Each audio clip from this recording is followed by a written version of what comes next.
Doctor Frisby, ¿cómo está? Muy buenas noches, qué gusto tenerlo en este espacio, en esta su casa. Buenas noches, un saludo a todas las personas, un saludo Meme. ¿Cómo están? Qué milagro que me invitan. Qué Pensé que ya no milagro, me ya sé, querían. Doc. No, si usted es de nuestros consentidos, mi Doc. Ya luego le voy a dar sorpresas, le voy a dar unas sorpresitas, pero aguántame un Ok, par de semanas más. Un par de semanas más. ok. Oiga, Vamos a ver. Doc. Ay, vamos a ver. Yo ahí lo dejo. Y ya me están diciendo aquí que qué milagro, doctor. Pues si no me invitan, yo no vengo, pues no. Oye, qué Regáñeme, bueno, qué regáñeme. bueno. Te estaba escuchando con esto de Salinas Pliego. A mí me da muchísimo gusto que haga esto. A mí también, ¿eh? Con Salinas Pliego a la cabeza de la oposición, Morena tiene garantizados los próximos 30 años en el gobierno. Es un Pero imbécil está, irascible, híjole. limitado intelectualmente.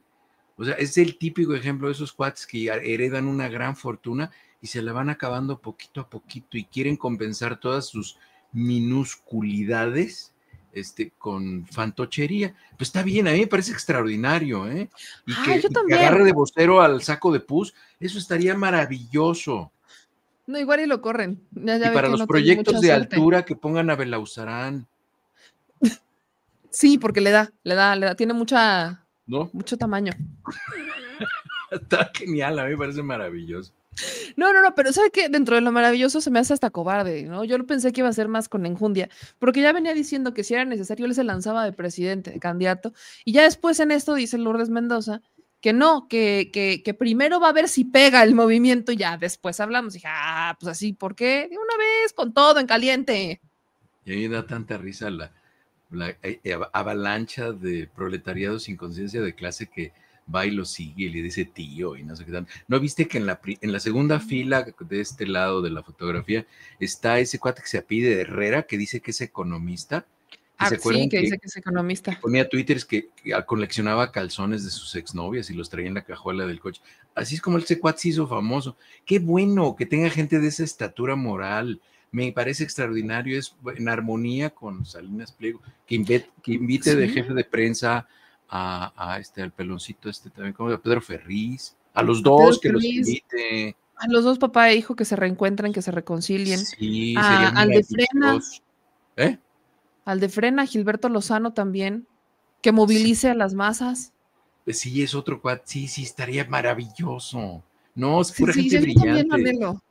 Yo también, Sí, sí, a ver, a que sí tienen esa ahí a Francisco Martín Moreno, el que dijo que a todos los que promovieron el voto hacia AMLO los debían de quemar en leña verde. yo a veces lo Grandes confundo a ese, yo expositores. a veces confundo a ese cuate con el, que me disculpe, con el profesor de Volver al Futuro. Sí, El profesor de Volver al Futuro se sintió muy ofendido con ese comentario. sí es lo que digo, sí, sí, sí. Se sintió muy profundamente ofendido. Quiere volver al futuro para evitar eso, ese comentario. Quiere hacer un viajecito express para evitar eso, doctor. O sea, Así es. sí sentí la ofensa. Hasta yo la sentí. Oiga, Doc, vamos a entrar a uno de los temas que ha generado mucha polémica esta semana, pero creo que aquí, corríjame si me equivoco, hemos platicado tanto sobre esto, que es, espérenme tantito, vamos a poner los puntos sobre las IES. Hoy se le llaman impuestos saludables, impuestos que la presidenta dice no son para tener mayor recaudación. Estamos hablando de más de 41,000 millones de pesos que se podrían recaudar a través de estos impuestos, no es poca cosa.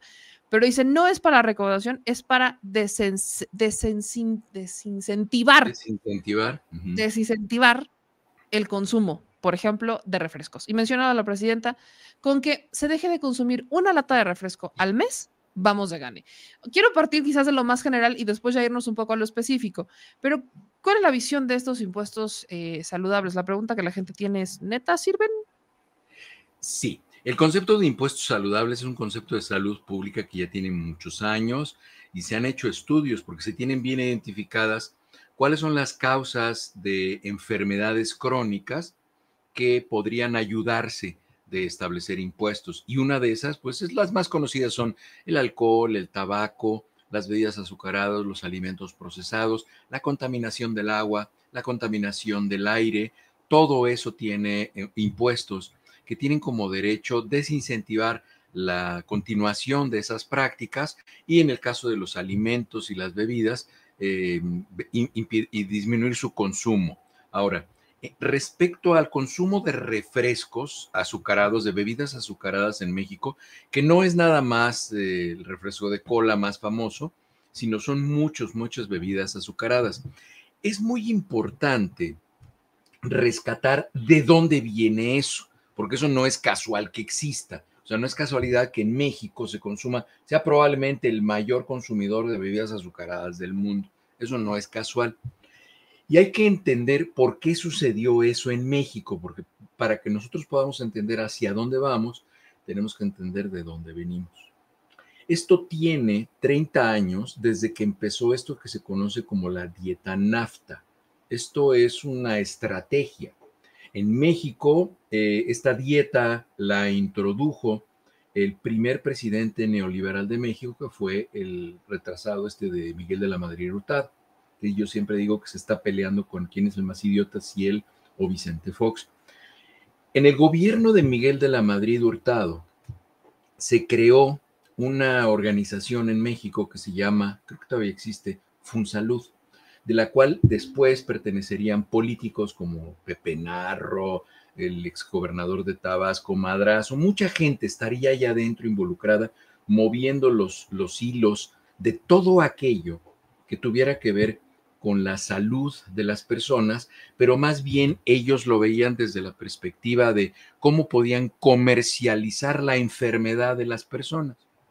Y entonces desde ahí se promovieron muchísimas estrategias y pues dejó de existir Birmex produciendo vacunas, dejó de haber un proyecto, fíjate nada más la perversidad, se modificaron las legislaciones federales y locales para que los sistemas de agua potable y alcantarillado fueran una potestad de los gobiernos. En primer lugar, que no fuera potestad del gobierno federal y después que ya no fuera potestad de los gobiernos locales, estatales, sino que fueran compañías privadas los que dieran ese servicio. Y una de las estrategias que se fomentó desde la industria de las bebidas azucaradas es que estas compañías hicieran inaccesible el agua potable. Y es por eso que no hay agua potable en México. Y es por eso que la mayoría de la gente lo único que puede consumir es agua embotellada o refrescos. Y es así como surgió en México este gran mercado, porque tú en México, en los estados, en México, incluso en la Ciudad de México, tú no puedes abrir una llave y beberte el agua que sale de ahí, lo cual en el papel, pues así se llama lo que ofrecen, sistema de agua potable y alcantarillado. Eso no existe en México, está eliminado y se fue favoreciendo a que esto existiera. Está muy bien que pongan el impuesto saludable con las bebidas azucaradas, pero estaría muy bien que reconocieran este antecedente histórico, tú si puedes, se lo comentas a la presidenta, y qué van a hacer, qué van a hacer en todo el país para que la gente pueda abrir la llave y le salga agua potable, porque si no hacen eso, el alcance de la iniciativa va a ser muy poco, porque ¿qué creen? La gente va a dejar de beber refrescos, sí, qué bueno, ¿y qué va a beber?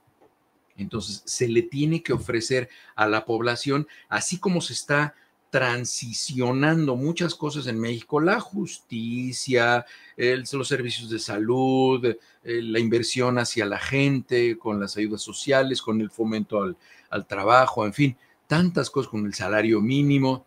También se tiene que hacer una transición del sistema de agua potable y alcantarillado porque, pues digo, tú vivías en Puebla o vives parcialmente en Puebla, tu familia vive en Puebla. Dime si en Puebla hay un sistema de agua potable y alcantarillado que puedas tú demandar porque no tienes agua potable en tu casa.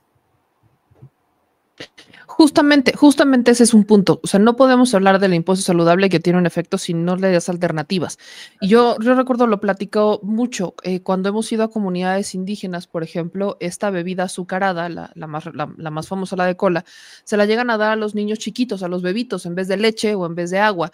Una parte porque les quita el hambre, termina saciando falsamente, ¿no? Por el azúcar y demás, falsamente, pero eso es una. Y la otra es que también es más fácil que estas empresas, que son las refresqueras, lleguen hasta allá, que lleguen y lleven los productos a que llegue el agua o que llegue la leche, por ejemplo. Me quiero ir un poco a esta parte. Para regresar o para solucionar el problema de potabilizar el agua para que podamos, sea accesible, también hay que hablar sobre cómo las refresqueras han utilizado el agua potable para sus productos. Hay una propuesta que mencionaba el Partido Acción Nacional y decía, no solamente no tendrían que existir estos impuestos, sino que además habría que quitarle el impuesto a las botellas de agua porque así las hacemos más accesibles. ¿Qué opina?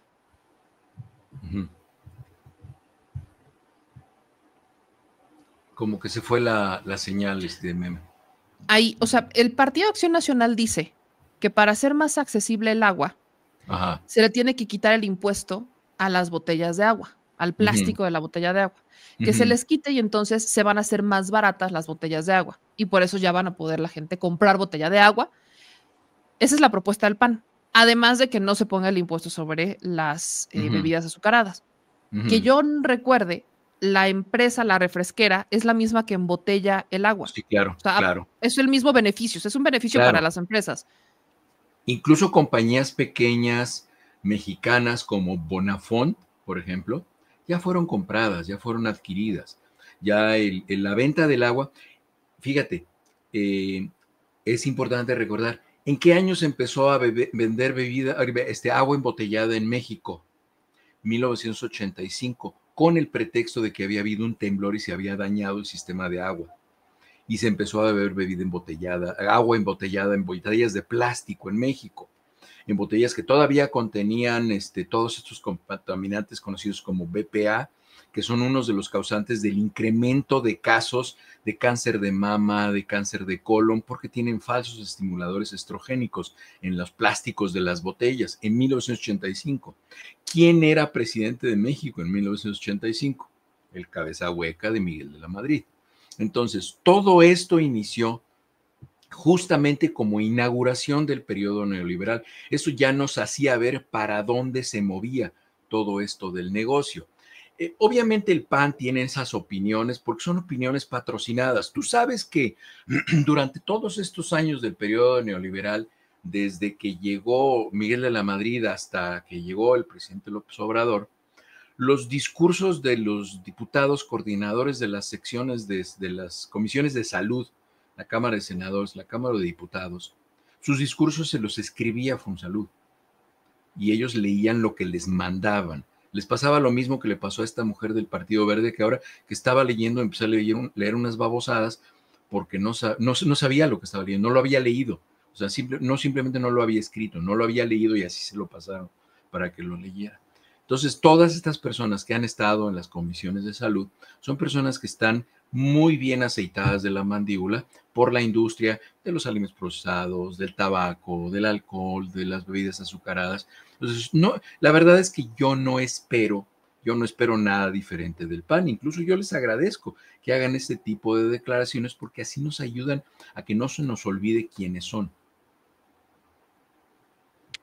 Ahora, quiero irme un poco más hacia la gente, porque ayer que estábamos en Maciosar, en el Canal 11 y Canal 22, leíamos un comentario al aire de una persona que decía, yo tomaba refresco, pero nunca me había hecho consciente de la relación o de su comparación con las cucharadas de azúcar. Cuando se hizo consciente de cuántas cucharadas de azúcar se estaría tomando o comiendo por cada vaso de refresco, es que dijo, espérate, creo que la estamos regando. Y tomando en cuenta que la motivación principal para estos impuestos tiene que ver con la salud, me parece muy importante mencionarlo. Aquí estoy viendo, de hecho, un documento del Banco Mundial, un documento del Banco Mundial, en donde dice que cada año alrededor de 125,350 personas mueren en México por el consumo de estos productos, lo que representa el 15.6% de todas las muertes anuales en el país. Además de afectar la salud, el consumo de estos productos también tiene impactos fiscales. Entonces, a ver, comparándolo, estamos hablando de un trancazo muy importante de afectación a la salud y que en pandemia nos dimos cuenta de lo que ocasionan las comorbilidades por obesidad, sobrepeso e enfermedades respiratorias. ¿Cuáles son Claro. las consecuencias? ¿Cómo podemos hacer todavía más entendible esta información de qué pasa cuando te tomas un refresco, una bebida azucarada, una de estas bebidas gaseosas o dulces, de estos embotellados que son a los que va el impuesto? Las personas que están bebiendo bebidas azucaradas y que están comiendo alimentos procesados con alta fructosa y este tipo de nutrientes, lo que están haciendo es que están en un estado de hiperglicemia. están con un índice glucémico elevado, es decir, su azúcar está muy elevada y están constantemente estimulando el páncreas para que esté produciendo grandes cantidades de insulina. Esto se llama hiperinsulinismo.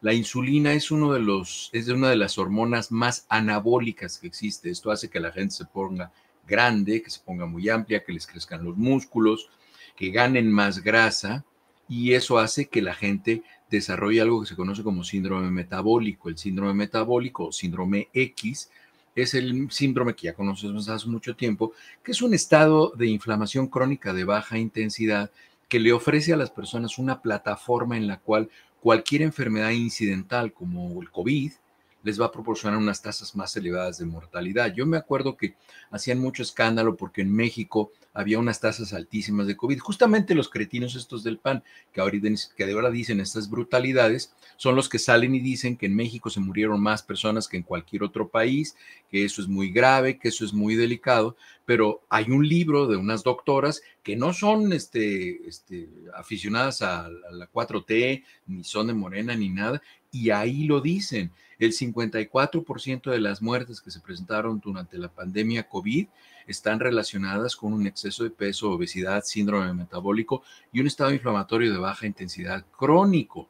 Entonces, es muy claro que incluso el número que tú das a mí me parece bastante discreto, porque habría que irse a las cifras relacionadas con cuánta gente muere en México por insuficiencia renal, cuánta gente muere obesa en México, porque tú cuando piensas en alguien que se muere, que llega al final de su vida, pues tú piensas en una persona más bien caquéctica, muy delgada, con un deterioro progresivo. No, en México la gente está muy enferma y está muy obesa y así se muere. O sea, es una persona que no llega ni siquiera a cumplir el proceso del deterioro al final de la vida. O sea, tienen una obesidad refractaria y eso les lleva a que tengan muchas enfermedades, y eso se ha logrado gracias a esto que se conoce como la dieta NAFTA. Hay un libro, a ver si lo encuentro aquí, lo tengo en mis fotografías, a ver si lo encuentro y se lo mando al productor para que lo pongan por ahí.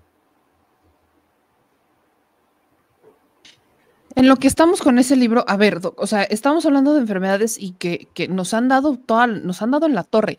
¿Qué tanta influencia ha tenido Estados Unidos, por ejemplo, en esta dieta, en los alimentos ultraprocesados que consumimos? Porque en algún momento lo platicamos y regresamos al pasado, y no sé qué tantos años tendremos que regresar.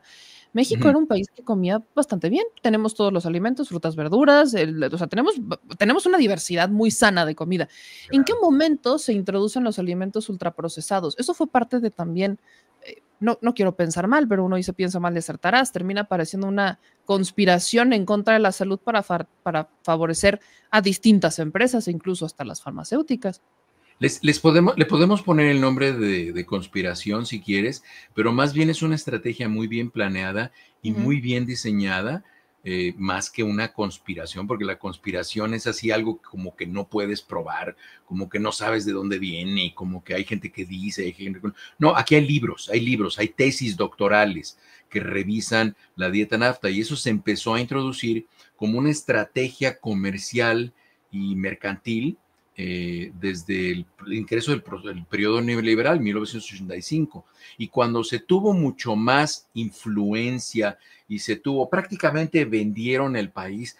No sé si se acuerdan ustedes, cuando hay la crisis esta brutal en el gobierno de el otro menso, Ernesto Zedillo, cuando sucede esa crisis brutal, ¿sí se acuerdan lo que hizo Ernesto Zedillo? Que pidió un préstamo a Bill Clinton, que era el presidente de aquí de los Estados Unidos, Sí, sí, sí, sí, sí. y ese préstamo no pasó por el Senado, por la Cámara de... ¿Sí se acuerdan de dónde vino ese préstamo? Del presupuesto de la Casa Blanca. De ahí lo sacó Bill Clinton y por eso no le tuvo que pedir permiso a nadie. Y cuando él le prestó ese dinero al país, a Ernesto Zedillo, le puso condiciones. Y una de esas condiciones era esto, la influencia del mercado de los alimentos en México. ¿En qué año entró McDonald's a México? 1985. Ese año llegó McDonald's a México. Entonces, no es casualidad. es un plan muy bien diseñado y pues que han trabajado arduamente para que así suceda, ¿no? Ay, eso creo que era para mí un punto muy medular. Aparte de estos impuestos saludables, estas bebidas y demás, también está el tema del cigarro. Ujú, Ya de por sí hay un impuesto especial, o sea, ya lo tenían. Estamos hablando en este caso de un incremento. ujú, Pero a la par tenemos una nueva política en contra de los vapeadores. Yo tengo al menos en la cabeza, es como de, ok, vamos a prohibir los vapeadores, pero no ujú, vamos a prohibir el cigarro. Creo que la estrategia de prohibición no me checa cuando ambos son dañinas. ¿Cómo ujú, funciona? Funcionan esas, además del impuesto, además del incremento. Incluso lo digo desde mi papá era fumador, ¿no? Yo me acuerdo que decía, siempre me lo dijo, de algo me he de morir, y aunque le suban el precio al cigarro, pues yo lo voy a seguir fumando. Sé que estoy consciente que me va a salir más caro, estoy consciente que va a ser más costoso y ahora sí que yo lo pago, pero es mi vicio. ujú. ¿Esas estrategias funcionan eventualmente para bajar el consumo, para tener una vida más saludable? ¿O de qué se tendrían que acompañar? ¿O por qué el vapeador sí lo prohibimos y el cigarro no? En todo eso está influyendo también el dinero que dan las empresas que se dedican al consumo del tabaco. ¿Quiénes son los que están produciendo los vapeadores? Es la industria de los alimentos, la industria del tabaco. Ellos compraron los vapeadores, pero esto ya tiene muchísimos años. Cuando ellos empezaron a dar cuenta que iba a terminar el mercado del tabaco, porque pues estaban viendo que estaba amenazado, justamente porque se estaba demostrando su sentido nocivo en la población, porque también había al principio. Mira, es que para que la gente entienda de estas campañas que hacen la industria del tabaco, la industria de los alimentos procesados, todo esto, hay que revisar la historia. Este intento que están haciendo es un intento que ya han hecho, ya lo han llevado a cabo, ya lo han tratado, es nada más un intento diferente lo que están haciendo, pero esto ya lo han hecho. Esto lo hicieron para el tabaco, lo hicieron para incluso para la cocaína. Hay, ahorita déjame también te las voy a buscarte, hay muchas que ilustraciones. Cuando empezaron a introducir el cigarrillo, el tabaco para fumar aquí en los Estados Unidos, después de la Segunda Guerra Mundial, se empezó a decir que el tabaco tenía propiedades medicinales. Y entonces los médicos fueron convencidos, probablemente por ignorancia, probablemente a base de billetazos, principalmente médicos aquí en los Estados Unidos, que decían que el tabaco, mira, aquí ya lo encontré, se lo mando a Christopher, y aquí hay un anuncio de unos cigarrillos, que no sé si existan todavía los Camel, que dice que eh, el fumar esos cigarrillos son los que producen un buen incremento a la salud y que los médicos lo recomiendan. Incluso hay una foto ahí de un doctor que sale fumando y explican abajo cuáles son las zonas de la T, que es el taste, que porque en la nariz entra mejor y el sabor se quede en la boca, para que cuando dieras un beso, supiera tabaco, ¿no? Para que pareciera que le estabas chupando el mofle a un coche. Entonces, todo esto han sido estrategias que se van reiterando y dicen que son buenas para la salud. Incluso te digo, había campañas que decían que untarles una loción o una sustancia que tuviera cocaína a los niños en las dentaduras, eso les quitaba el dolor y los niños dejaban de llorar. Imagínate, pues cómo fregados no van a dejar de llorar si se ponían bien pachecos los pobres chamacos, ¿no? Totalmente. Aquí está el libro que nos decía Eating NAFTA, Trade Food Policies and the Destruction of Mexico. O sea, literal, la destrucción de México. Así es, así es. ¿Cómo lo Ese libro, destruyes? si lo pueden acceder, creo que está hasta incluso libre, de acceso libre en internet. Si ustedes buscan esto, o sea, ponen el título del libro y le ponen al final .pdf, creo que les ofrece la opción para que lo lean, porque es un libro que ofrece mucha ayuda. Entonces, si pueden, búsquenlo. Creo que por ahí está disponible y léanlo, es muy interesante. Y ahí van a ver cómo se hizo toda una ingeniería para conquistar el mercado de los alimentos y las bebidas en México y se bloqueó el acceso al agua potable. Entonces, si México realmente quiere resolver el problema, pues tiene que resolver cómo se formó el problema y eso lo tendría que entender la presidenta. No sé si se lo han dicho ya, si no lo saben, si no lo han considerado, pero sí es muy importante que la gente tenga en cuenta esto, pues para que pues, tengan una solución a lo que se está causando, ¿no? Quiero leer el fragmento de una columna porque va enfocado un poco a esto, ¿no? Y es parte de los argumentos que se escuchan. Voy a solamente leer esta parte. En este gobierno insisten que no hay alza de impuestos, pero Hacienda decidió aumentar el impuesto a los refrescos con el argumento de que son dañinos para Ujú. la salud. Y sí, la diabetes es el principal problema de salud en México. Pero, ¿por qué entonces no se graban las golosinas, el pancito dulce, los tamales, las garnachas y todo aquello que contiene un alto contenido calórico y de grasas? Y del chocolate del bienestar mejor ni hablamos. ¿Qué opinas? Exacto.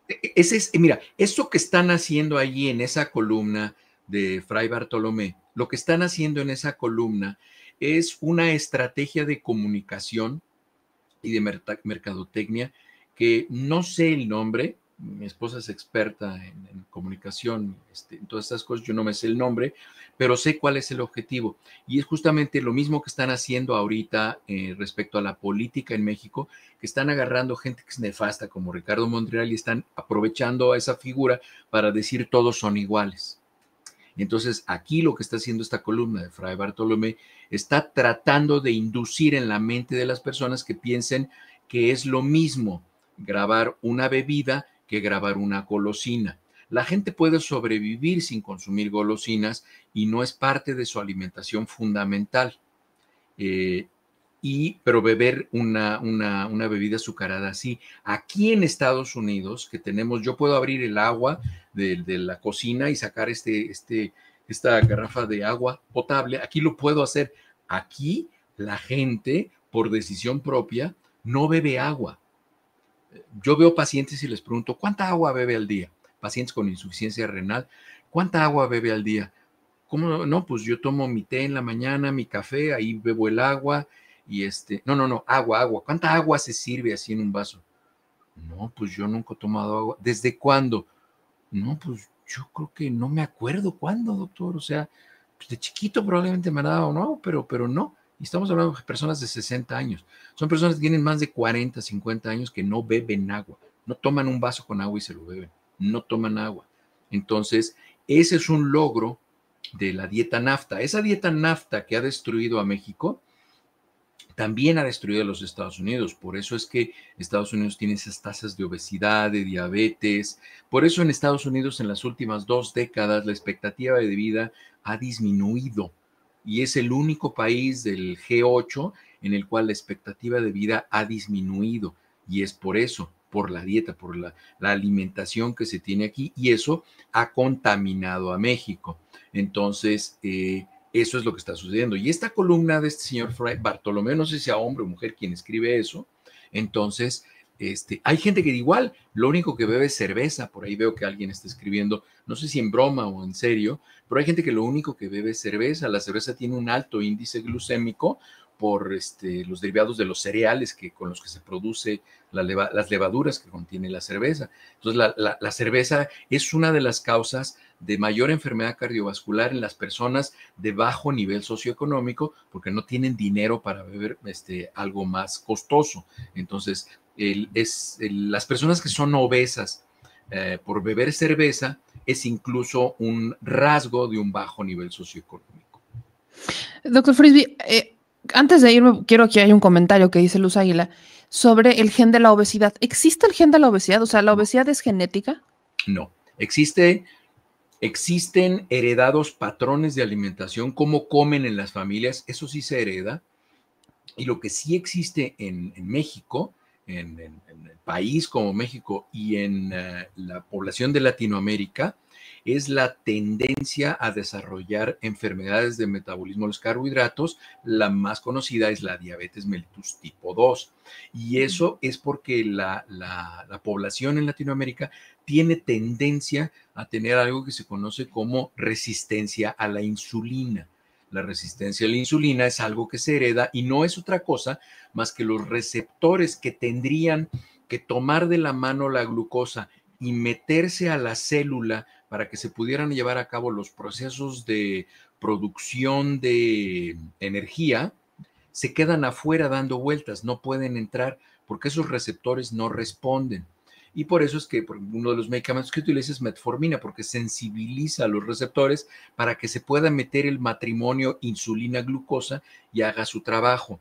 Las personas que tienen resistencia a la insulina son personas que tienden a ser de mayor volumen, justamente porque tienen hiperinsulinismo. La insulina es una hormona anabólica y eso hace que la gente se vaya poniendo más ancha, justamente porque tiene más insulina. Entonces, lo que se hereda no es el sobrepeso, lo que se hereda es la resistencia a la insulina. Y si tú le juntas el factor epigenético, es decir, por arriba de la genética, de tener una dieta rica en carbohidratos complejos con alto índice glicémico, entonces tú incrementas mucho más ese riesgo. México debería ser un país que debería fomentar alimentación con bajo índice glicémico, justamente por esa predisposición genética a que la gente que se expone a altos índices glicémicos desarrolle diabetes mellitus tipo 2 y todas sus consecuencias.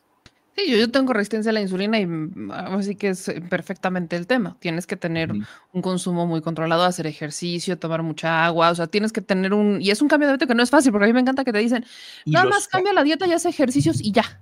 y los carbohidratos que comen las personas con resistencia a la insulina tienen que ser carbohidratos complejos y de preferencia asociados a fibra.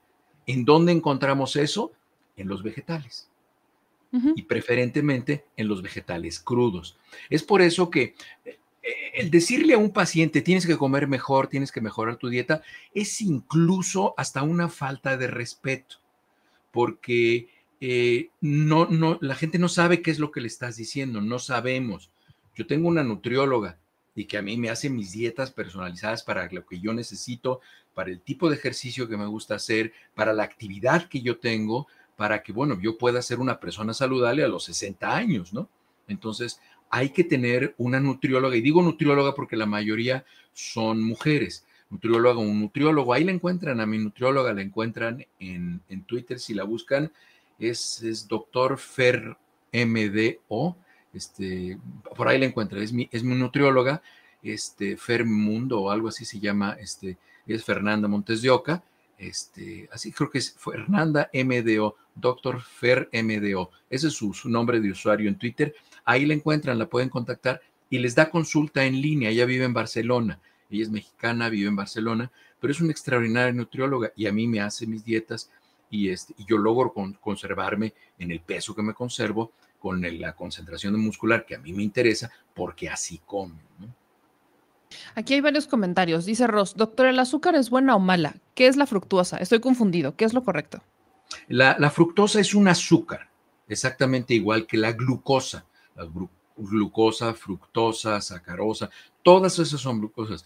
Hay diferentes tipos de azúcares. El azúcar no es mala, lo que es malo es el azúcar refinada. Entre más refinadas son las azúcares, menos forma natural tienen.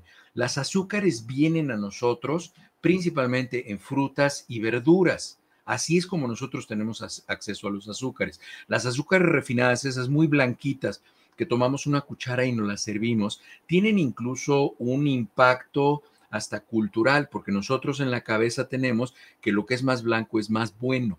Entonces nos servimos más azúcar de la blanca. Si ustedes le preguntan a la gente, ¿quiere azúcar blanca, azúcar o azúcar morena? No, no, no, blanca, la morena es malísima. Y no es cierto.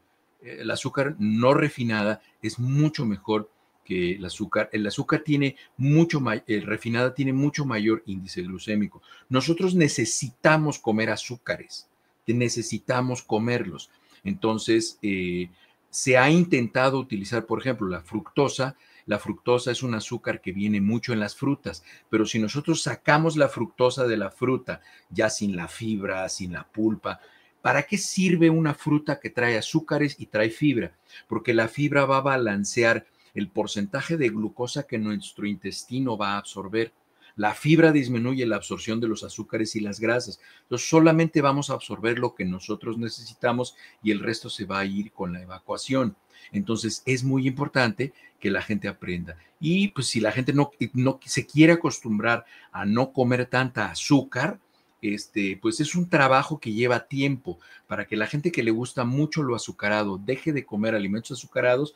Es un proceso educativo al gusto que lleva años, no es algo que se logra de un día para otro y se pueden sustituir las cosas. Recuerden que la adicción al azúcar es incluso más fuerte que la adicción a la cocaína. Hay por ahí un experimento con ratas, que a las ratas se les pusieron de estas botellitas que tienen un tubito como de metal abajo para que bebieran agua. A una botella de agua se le puso azúcar y a la otra botella se le puso cocaína disuelta en agua.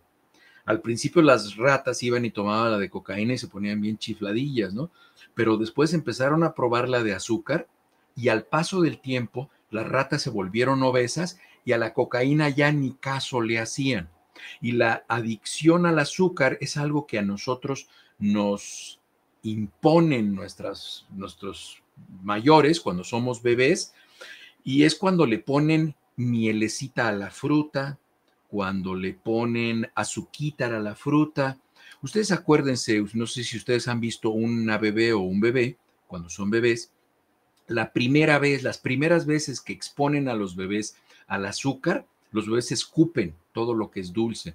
Cuando se está ablactando, es decir, cuando se está agregando algo más que la leche a la dieta de las bebés y los bebés lo primero que hacen es lo escupen y hasta la gente lo toma así con la cuchara y se los trata de meter a la boca, porque las bebés y los bebés no están acostumbrados a los alimentos dulces. La naturaleza no da alimentos dulces a las bebés y a los bebés. La leche materna es un producto que viene de glándulas de sudor. Cuando las mujeres son embriones, algunas glándulas axilares migran hacia el pezón y ahí transforman su función y en vez de producir sudor, ahora van a producir un líquido que es rico en electrolitos, en grasa y en agua. Y esa es justamente la leche materna, es agua, grasa y sales. Y tiene muy poquitos azúcares. Entonces, cuando los bebés están acostumbrados a estar a ese sabor salado, cuando se les empieza a exponer al azúcar, la escupen, no la quieren. Pero después, poco a poco, de tanto estarlos exponiendo, los bebés terminan haciéndose adictos al azúcar. Y entonces es un gusto adquirido y eso genera una dependencia a los alimentos. Enseñarle a los niños y a las niñas chiquitas a comer con mucha azúcar es una inducción tanto a la adicción al azúcar como a la obesidad. Alguien por ahí nos preguntaba que cómo se tiene que tomar agua, cuántos litros de agua, o sea, si hay alguna como receta, horario en particular para tomar agua. Y yo quisiera añadir ahí, ¿qué pasa, por ejemplo, con las bebidas tipo agua de Jamaica, agua de horchata, agua de naranja, agua de limón? O sea, todas estas aguas, ¿cómo mantenerlas saludables? En algún momento se vuelven no saludables estas aguas, los jugos de fruta, que también es un tema. La gente podría decir, bueno, en vez de tomar refresco o en vez de tomar esto, me voy a tomar mis 2 litros de jugo de naranja, ¿no? No, el agua es muy diferente hacer agua de frutas que tomar jugo. Lo peor que pueden hacer es tomar jugos. Es justamente esto que les explicaba. Le están quitando la fibra, todo a la fruta y solamente se están comiendo, se están bebiendo el jugo.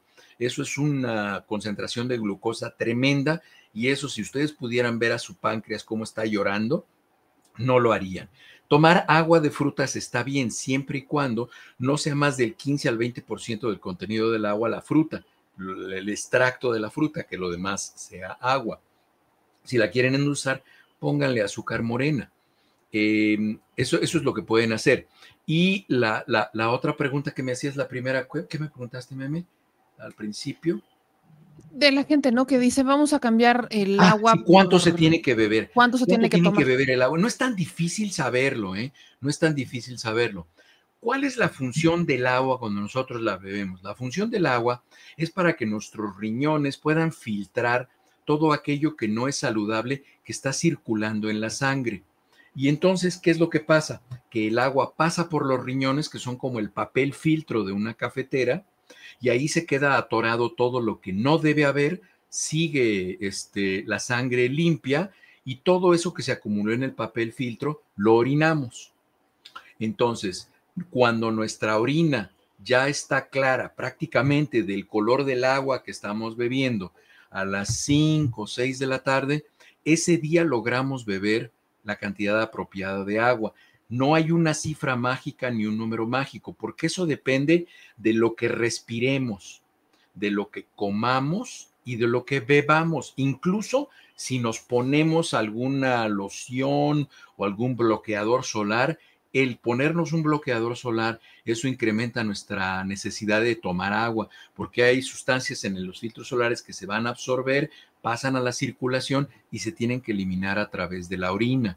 Entonces, si ustedes logran que a las 5 o 6 de la tarde la orina esté clara, ese día obtuvieron una buena cantidad de agua. No empiecen a beber mucha agua a esa hora porque se la van a pasar orinando y no van a dormir. Al día siguiente planeen beber un poco más de agua y háganlo desde el amanecer. Una de las mejores estrategias que pueden hacer, y se los recomiendo, es tener en su mesa de noche una botellita de agua, así como estas de que ustedes pueden rellenar de cristal, o un vaso de estos grandotes de agua, y tenerlo con agua simple, agua potable. Y cuando despierten en la mañana, sentarse en la orilla de la cama y bebérselo completamente, beberse, no sé, 1 o 2 tazas de agua completitas. Al despertar en la mañana es lo primero que pueden hacer, e incluso se van a sentir menos fatigadas, menos fatigados. ¿Por qué? Porque eso les va a dar un volumen en la circulación que les va a dar energía. Beber agua en exceso está mal. Incluso hay una enfermedad que se llama diabetes insípida, o el nombre complejo médico es secreción inapropiada de la hormona antidiurética, que sucede en personas que beben mucha agua, y esto puede presentarse incluso en personas que tienen un trastorno psiquiátrico. Entonces, beber mucha agua es un trastorno y también no se debe hacer. ¿Cómo saber que bebieron suficiente agua? Pues porque imagínense, si a las 10 de la mañana, 1 de la tarde, ya están teniendo orina clara, pues eso quiere decir que van bien durante el día.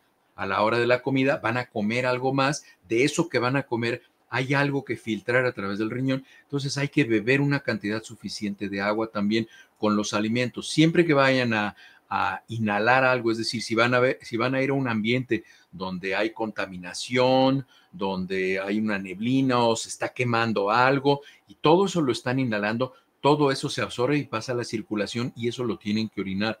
Las sustancias tóxicas en el aire se pueden medir en la orina de las personas porque se absorben. ¿Cómo ayudan a su eliminación? Bebiendo agua. Ahora, aquí tengo más comentarios. Hay uno en particular que ha sido, porque ya sabe que en las redes sociales se da el recetón, ¿no? A cada rato estamos viendo recetas. Hay uno en particular que dice que tomes agua en la mañana, agua calientita o agua tibiecita con limón y con sal rosa del Himalaya. De esa que ¿Alguna caduca en función 3 meses. tiene? La sal rosa, dicen que cuando La tienes sal verdad es rosa que te va a hidratar no más. tiene ninguna finalidad. Mira, hay muchas cosas que no tienen un fundamento científico. Yo por eso siempre vengo aquí a los programas a los que me invitan. Me traigo mira, es la cubeta de las patrañas. Y aquí metemos todas esas ideas que trae la gente. No, tengan mucho cuidado con esa solución. Yo no sé, yo no he notado que tenga una utilidad. Probablemente sirve tomar agua con un poco de limón, porque eso le da un poco de sabor y la gente le ve más sentido, pero en realidad el beneficio fundamental es beber agua, no es ponerle. Y esto de la sal del Himalaya, pues es una payasada, porque cualquier sal tiene, y lo único que deben de fijarse cuando consumen sal es que diga que sea sal yodada. La sal yodada es sal que intencionalmente le ponen yodo, porque de esa forma se conserva la función de la tiroides. Eso es una norma internacional que se impuso desde los años 70 y eso ha ayudado a que las tasas de hipotiroidismo e hipertiroidismo y crecimiento de la tiroides, que se llaman bocio, se disminuyan significativamente en todo el mundo. Entonces, nada más fíjense que la sal sea sal yodada. La sal del Himalaya o de donde ustedes quieran no tiene ninguna propiedad en particular. Probablemente es más salada y sabe más rico. Hay sal de mar, que sabe también más rico porque tiene mayor concentración de sal, pero no tiene mayor ciencia. Lo recomendable es tomar agua y nada más. Aquí nos dicen que el azúcar, que si hay algún tipo de contraindicación, por ejemplo, entre Canderel, Esplenda, Stevia, cuál es mejor, cuál es peor, si tiene algunos efectos también sobre la salud. El stevia se supone que es más natural porque proviene de una fruta. El aspartame o la fenilalanina la fenilalanina es un aminoácido que en sus características físicas es dulce, no proporciona calorías, pero ya está comprobado, ya está identificado que los edulcorantes como estos pueden tener una estimulación de lo que se llama el núcleo ventrolateral del hipotálamo, es decir, que está adelante y a un lado del hipotálamo, y eso produce hambre. Entonces, puede ser que ustedes tomen una de estas bebidas diet o que tomen una bebida cero o que tomen una bebida que contiene edulcorantes, efectivamente no les va a proporcionar calorías por sí sola, pero sí esa bebida o ese alimento que contiene edulcorantes les va a incrementar el apetito de manera muy importante. Entonces, si una persona va a decidir tomar edulcorantes, debe de estar consciente que debe de tener muy bien en bitácora qué es lo que está comiendo, porque una persona que se toma un refresco de dieta con unos tacos va a comerse unos 3 o 4 tacos más porque le va a dar más hambre. Aquí hay otros comentarios que nos dice, por ejemplo, Fabiola, que ella cuando se despierta le agrada tomar agua calentita, calientita y que suele hace sentir bien. Si tiene algún efecto placebo o hace algún tipo de diferencia tomarla caliente, fría, tibia. El tomarse el agua, como se le dice en México, al tiempo o a la temperatura ambiente, incluso hay gente a la que le gusta un poquito tibia, tiene un efecto en nosotros, tiene un efecto fisiológico. Eso no nos causa que tengamos espasmos del esófago o espasmos del estómago por una exposición a un líquido frío. Además que los líquidos fríos, el esófago baja por aquí, y aquí tenemos pegadito, pegadito, pegadito, aquí tenemos en esta posición el corazón. Y entonces el esófago se está recargando en la aurícula derecha del corazón y eso hace que todo lo que pase por el esófago, el corazón más o menos tiene este tamaño y este es un corazón de un tamaño normal, de este tamaño es el corazón normal y este está posicionado así. Y cuando pasa junto al esófago agua fría, toca esta estructura que es la aurícula derecha del corazón. De aquí de la aurícula derecha sale el impulso eléctrico hacia el corazón y muchas veces cuando tomamos bebidas muy frías modificamos la producción de impulsos cardiovasculares, es decir, el nodo sinusal, así se llama, de donde sale la electricidad en el corazón, se modifica tanto su frecuencia como su ritmo. Entonces, el tomar agua templada así, porque ya ven que aquí en Estados Unidos les encanta servir unos vasotes de agua con mucho hielo. Eso no es saludable. Lo más saludable es tomar el agua así, a la temperatura ambiente, para evitar todos esos efectos. No sé si alguna vez les ha pasado que toman una bebida muy fría con mucho hielo y están sudando o acaban de hacer una actividad física y tienen un espasmo súbito del estómago y del esófago que hasta les duele. Entonces, eso porque, bueno, pues su cuerpo no lo está agradeciendo. Entonces, es muy saludable tomar el agua a la temperatura ambiente, muy cercana a la temperatura corporal. De las últimas preguntas nos hace Yolanda Franco que si hay que ponerse algún tipo de refuerzo de la vacuna de sarampión. Hay muchas críticas en cuanto a la vacunación Eso es muy últimamente. importante. En México, no bajen la guardia. México tiene una ventaja cultural, educativa, científica con los Estados Unidos. Aquí hay un movimiento brutal ahorita respecto a las vacunas y eso es un error terrible lo que se está haciendo aquí en Estados Unidos. Vamos a empezar a ver que surgen enfermedades que son prevenibles. Entonces yo siempre les he dicho que eso que están haciendo aquí en Estados Unidos, ya ven que andan con esto del Make America Great Again. Bueno, pues esta iniciativa se llama Make Preventable Diseases Great Again. O sea, hay que hacer las enfermedades prevenibles grandes nuevamente. Entonces, la vacuna del sarampión, ahí les va. Es muy importante que sepan. Ahorita hay muchos casos de sarampión, no sé si han visto en las conferencias mañaneras, particularmente en Chihuahua. ¿Por qué? Porque Texas es un estado que tiene muy bajas tasas de vacunación y entonces mucha gente que viene que va de Texas hacia México está llevando casos de sarampión. Aquí en Colorado ya empezamos a ver casos de sarampión. El sarampión prácticamente había desaparecido. El sarampión es la enfermedad viral más infecciosa que existe.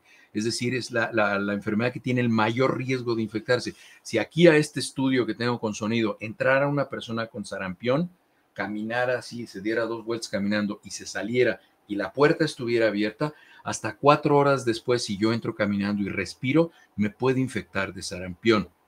El sarampión es una enfermedad que es tan peligrosa que tiene la capacidad de desprogramar mi sistema inmunológico. ¿Esto qué significa? Que puede eliminar la memoria inmunológica, ya sea natural o por vacunas, previa cuando me da sarampión. Es por eso que es muy peligrosa. Y de enfermedades tan graves como polio, por ejemplo. ¿Quiénes se tienen que poner un refuerzo de la vacuna de sarampión? Personas que se hayan vacunado entre 1962 y 1967, es decir, personas de mi edad, 60 años, alrededor de 60 años. ¿Por qué? Porque la vacuna no era tan eficaz en esa, no era tan efectiva durante ese periodo, en 62 a 67. Y las personas que tengan un trastorno inmunológico, que tengan una inmunosupresión. Si ustedes quieren saber si su inmunidad contra el sarampión es robusta, es sólida y está preparada por si llegara a haber un brote de sarampión en todo el mundo, pueden hacerse una prueba de laboratorio. Pueden ir al laboratorio y pedir que les hagan la IgG para el sarampión, inmunoglobulina G para el sarampión. Si los niveles de IgG para el sarampión no son robustos, creo que la concentración debe ser de 16.4 o mayor, la concentración para que ustedes tengan una inmunidad robusta.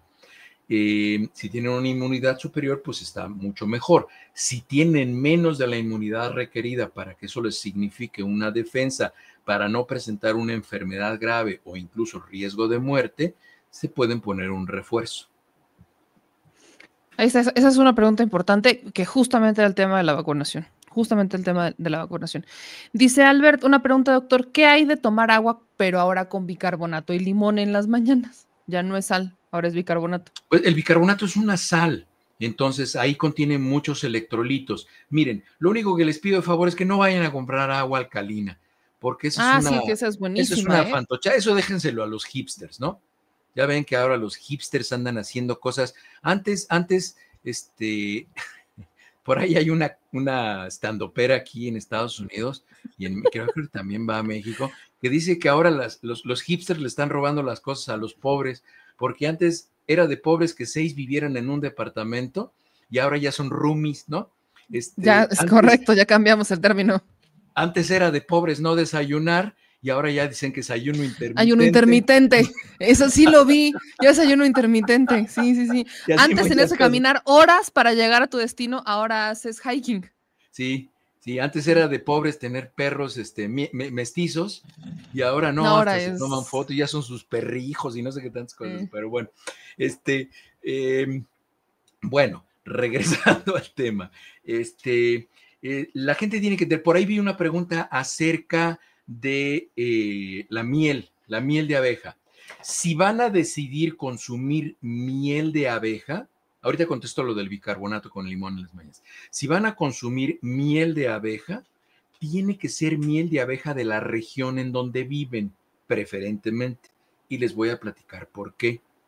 Las abejas tienen un rol en la ecología y el nicho ecológico de las abejas, es decir, el rol biológico de las abejas es juntar los pólenes de todas las plantas que polinizan esa área y con base en eso producir miel. Esa miel contiene los pólenes de la región y cuando tú lo consumes en forma de miel, de manera moderada, 2 cucharadas probablemente al día, eso hace que tu sistema inmunológico se exponga a una muy baja concentración de todos los pólenes en la región y eso hace que disminuyan los síntomas de las alergias estacionales en las personas. Eso es muy importante y eso sí es algo que está demostrado científicamente. Tomar bicarbonato y limón en las mañanas está bien, ustedes no se preocupen por eso. El caso es que tomen agua. Ustedes, si le quieren poner tantito bicarbonato, está bien. Nuestro equilibrio electrolítico lo llevan a cabo dos órganos en el cuerpo. El equilibrio de nuestros electrolitos se lleva a cabo en los pulmones y en el riñón. Esos son los que están encargados de hacer el equilibrio de acidez y alcalinidad en el cuerpo y de la concentración de electrolitos. Entonces ustedes no se preocupen. ¿Qué necesitan hacer para ayudarle a sus pulmones y a sus riñones a que hagan este trabajo de equilibrio hidroelectrolítico? Tomar agua. Eso es lo único que necesitan hacer. Acá en comentarios también nos dicen, antes comía salitas porque era lo más barato y ahora están bien caras y son lo nice, dicen sobre las salitas. Y buenas noches. ¿Y las personas a las que les dio sarampión a los 9 meses y no se vacunaron por indicación médica, también tienen que vacunarse ahora?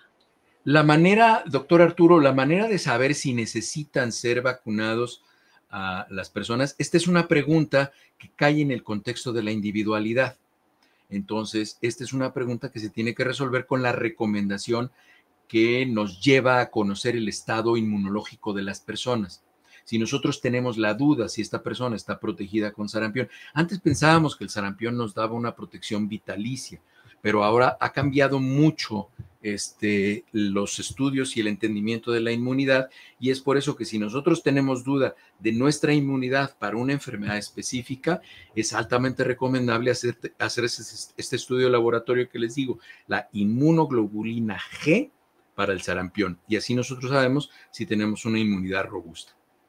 Aquí insiste Edith que si las personas mayores de 50 tienen que, específicamente mayores de 50, ir a vacunarse en contra solamente de si sarampión. tienen alguna inmunosupresión, si tienen alguna enfermedad que disminuye su sistema inmunológico, hipotiroidismo, diabetes mellitus, enfermedades autoinmunes como artritis reumatoide, lupus eritematoso sistémico, si están tomando algún medicamento de estos que son anticuerpos monoclonales o modificadores de la enfermedad como medicamentos para artritis reumatoide, todo esto que les bajan la respuesta inmunológica, todos estos medicamentos que acaban en UMAB o TINIP, que disminuyen la respuesta inmunológica, son personas que están inmunosuprimidas y deben tener un refuerzo no solo de sarampión, sino de todas las vacunas que tienen una temporalidad breve, como influenza, COVID, sarampión, tétanos cada 10 años, en fin.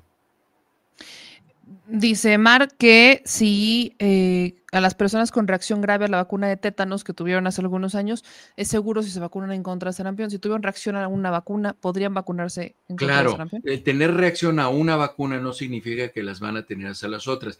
Y hay que entender muy bien, Mar, qué tipo de reacción hay, porque muchas veces las personas confunden una reacción alérgica con un efecto secundario de la vacuna, una reacción local que tengan en la vacuna donde los inyectaron, se les pone rojito, se les hincha. Eso es normal, eso pasa en 2 o 3 días. Pero si tuvieron una reacción anafiláctica, eso contraindica la vacuna. Te lo abrevió ahí, por eso no supiste por dónde te lo mandaba, no es error tipográfico, es lupus eritematoso sistémico. Las personas con lupus eritematoso sistémico tienen un deterioro de la función inmunológica y sí tienen que ponerse un refuerzo.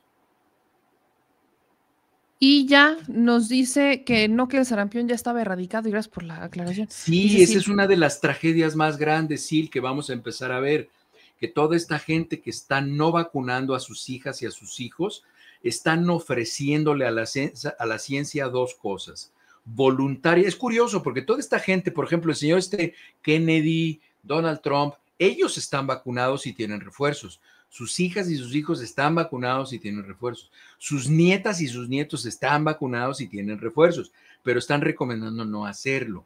Entonces, todas las personas que decidan hacerles caso, nos van a regalar a la ciencia dos cosas. Nos van a regalar algo que se llama grupo control. ¿Eso qué significa? Es el grupo de las personas que no se van a vacunar y nos van a ayudar a entender lo grave que puede ser todas estas enfermedades prevenibles en personas no vacunadas. Si yo, como vamos a decir que yo fuera secretario de salud, saliera y dijera, las personas que tengan su apellido que empiece con L, M, N, O, P, Q, no las vamos a vacunar porque queremos ver cómo se enferman y qué les pasa cuando se expongan a la enfermedad, eso sería poco ético y yo acabaría en la cárcel. pero ahora lo están haciendo aquí, pues bueno, la gente decide, ¿no? Y toda la gente que es antivacunas decide ofrecer sus hijas y sus hijos a la ciencia para que tengamos un grupo control, que a mí me parece que es cruel, pero está bien, pues son sus hijas y sus hijos, pues ya deciden lo que hacen.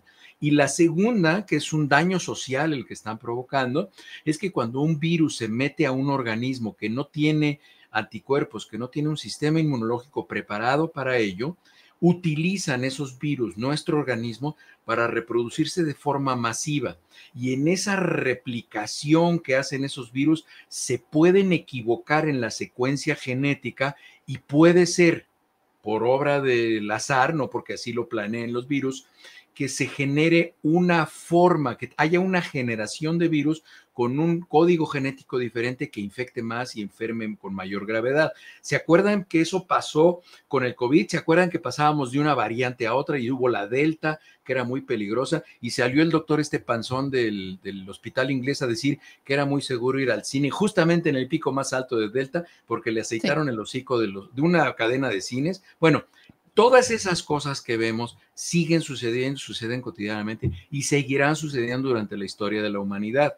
Entonces, es muy importante que la gente obedezca a quienes con el tiempo vean que les recomiendan cosas que se comprueba que son ciertas y se comprueba que así funcionan las cosas.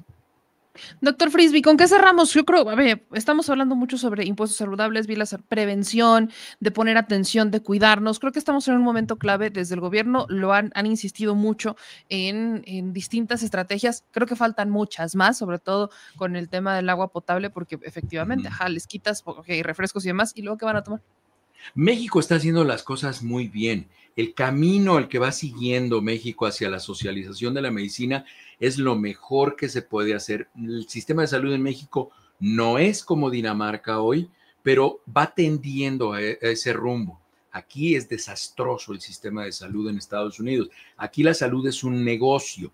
Del principio de la vida hasta el final de la vida. Es un negocio y eso es lo que está dando los resultados que estamos viendo, que la calidad de vida cada vez es menor, la expectativa de vida se va disminuyendo, los costos de los servicios de salud son responsables del 30% de las personas que caen en bancarrota, es decir, que pierden todo lo que tenía por gastos en salud.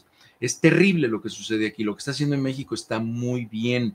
Están haciendo un muy buen esfuerzo. ¿Qué tiene que hacer la gente? Seguir exigiendo. Y en casos que son de los más populares, que veo que la gente publica más, que se queja del sistema de salud, el poco acceso, por ejemplo, a los medicamentos para el cáncer.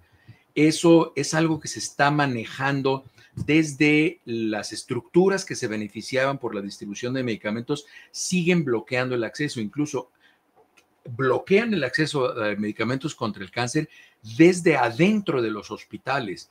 Hay directores de hospital, hay jefes de almacén que están en la cárcel. Sería bueno que tú, si pudieras, consiguieras una entrevista con la doctora Raquel Buenrostro y hasta me invitas, porque ella tiene mucha información, pero ella es muy discreta, muy mesurada, muy moderada. Hay que obtener esa información para que la gente vea qué es lo que está haciendo el gobierno y de qué tamaño es el reto, porque el tamaño de la corrupción en México asociado a los servicios de salud era brutal, ¿eh? Brutal. No sé, no tienen idea. El futuro de la salud en México, como iba, era desastroso. Entonces, sí, estos programas, como lo puedes ver, Meme, y más cuando empiezas a leer preguntas de la gente, se van extendiendo y podía ser programas de 3, 4 horas. Los sábados tengo un programa en el canal de Julio Astillero a las 7 de la noche. Este sábado veía que 3 o 4 personas preguntaron lo mismo, me decían que hablara de fibromialgia. Este sábado de eso nos toca hablar. El tema de este sábado es fibromialgia y neuropatía periférica. De eso vamos a hablar este sábado a las 7 de la noche en el canal de Julio Astillero. Ahí nos vemos. Y si pueden, inscríbanse a mi canal de TikTok. Ahí hago videos cortitos y quiero incrementar la cantidad de personas que tengo por ahí. Y luego cuando tengas tiempo, me echas una llamada, Meme, te quiero platicar algo de lo del cónsul aquí en Denver, incluso Si te Sí, animas, sí, tenemos eso pendiente, sí. hasta te invito a venir para acá y desde aquí, desde este estudio, está bien padre, transmites tu programa un día. Ya justo me había dicho el productor, hagamos esa llamada y pongámonos manos a la obra, Doc. Pongámonos manos a la obra. Y si le parece, creo que, a ver, ya tenemos un par de planes para hacia adelante, pero como hay que seguir hablando sobre estos temas, porque viene no solamente es el presupuesto, es volver al tema de la prevención. Nos hace falta mucho esta cultura de la prevención y desmitificar muchas cosas que también a través de las redes sociales salen, entre recetas mágicas, entre doctores milagro y muchas otras cosas. La gente dice, de aquí me jalo, ¿no? Dentistas que hablan de vacunas y de todas Sí, esas. sí, que sacan libros y que dicen que, bueno, ya saben, ¿no? Ya sabemos. Hay Esas una recetas prueba que son. que no pasan todas esas personas que tienen una reputación endeble. Hay una prueba, una sola, el ¿Cuál es? tiempo. No pasan Cierto, esa prueba. cierto. El tiempo no les da la razón, efectivamente, el Acomoda tiempo. todo en su lugar. Exactamente. Doctor Frisby, pues lo estamos siguiendo en sus redes sociales y yo lo veo aquí pronto y tengamos esa llamada que hay mucho que hacer también por ese lado. Claro que sí. Un saludo a todas las personas. Muchas gracias, Meme. Un Un saludo a abrazo. todos. Bye.